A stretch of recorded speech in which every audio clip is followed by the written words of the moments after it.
ब्रेकनंतर या विशेष बुलेटिनमध्ये आपल्या सर्वांचं पुन्हा एकदा स्वागत। आपल्याला कल्पना आहे की जिल्हा परिषद आणि पंचायत समितीचे निकाल हाती येत आहेत आणि त्याच निकालाचे अपडेट आपण एबीपी माझावरती पाहतोय।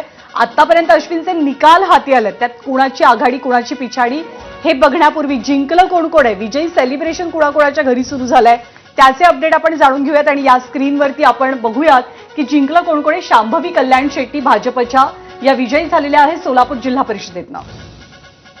तर पुढचा निकाल जातोय चपळगाव सोलापूर पंचायत समितीतला सागर कल्याण शेट्टी हे भाजपचे जिंकलेले आहेत। एका घरातनं दोघांचा विजय झालेला आहे।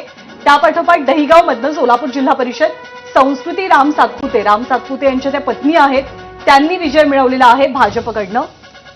तर धाराशिव जिल्हा परिषद 13 मधली ही बहुचर्चित निवडणूक आरोप प्रत्यारोप किंवा काय म्हणे आपण शाब्दिक युद्ध बघायला मिळालं होतं। अर्चना पाटील भाजपच्या जिंकलेल्या।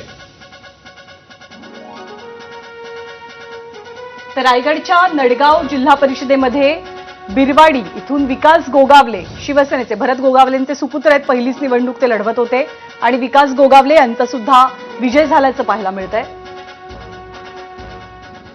ह्यातली बरीचशी नावं ही अर्थातच सगळ्या नेत्यांशी संबंधित किंवा नेत्यांचे नातेवाईक आपल्याला म्हणावी लागतील, पण अजूनही बरेच निकाल येणं बाकी आहे। खास करून आपण कोल्हापूरचा, लातूरचा आणि कोकणातल्या 3ही जिल्ह्यांचा विशेष उल्लेख करायला पाहिजे, कारण इथे प्रत्येक ठिकाणी चित्र वेगळं दिसतंय। भुमरेंचा पुतण्या शिवराज भुमरे हे सुद्धा सध्या पुढे आहेत। तर पांगरी गटातनं भाजपच्या रेश्मा डोके यांचा विजय झालाय सोलापूरमधनं।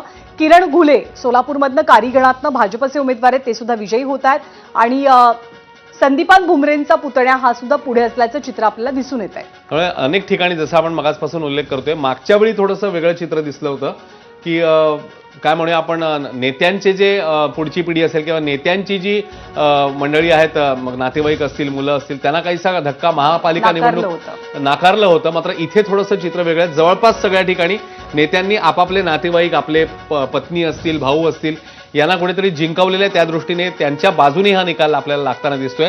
383 कल सध्याच्या घडीला आपल्या समोर आहेत, ज्याच्यापैकी 141 ठिकाणी त्यांना भाजप म्हणजे भाजपच आता 150 कल म्हणजे 3 आकडी आणि त्याच्यात आता 1.5 शतकाच्या दिशेने एकटी भाजप आहे। हे राम सातपुतेंचं सेलिब्रेशन आहे, कारण त्यांचा पराभव त्यांच्या जिव्हारी लागलेला होता आणि आता त्यांच्या पत्नी या विजयी झालेल्या आहेत।